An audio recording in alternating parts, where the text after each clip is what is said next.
I'd like to show you something quite basic when it comes to using a chopping board in the kitchen.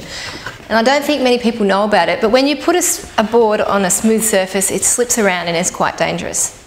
So a good thing to do is to grab a damp tea towel, lay it down, and pop your board on top.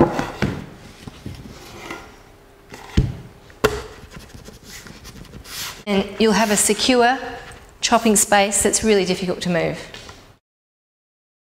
And next on the list after a sturdy chopping board is you need to get yourself a good knife.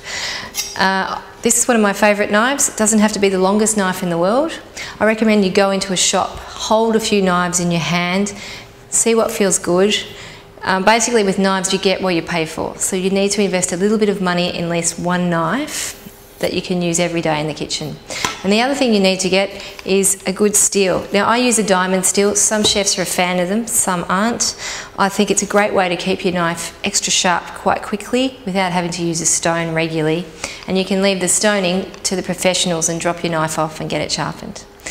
To use the steel, and it's called a diamond steel, it's a different shape. And it's not like a traditional round steel, it's actually flat.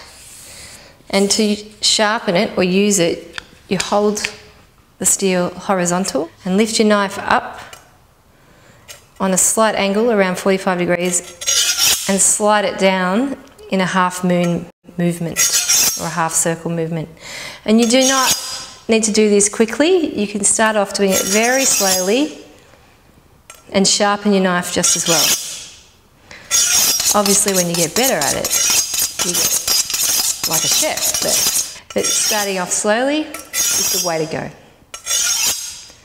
And you only have to do this a couple times each time you use your knife, and you'll have a sharp blade.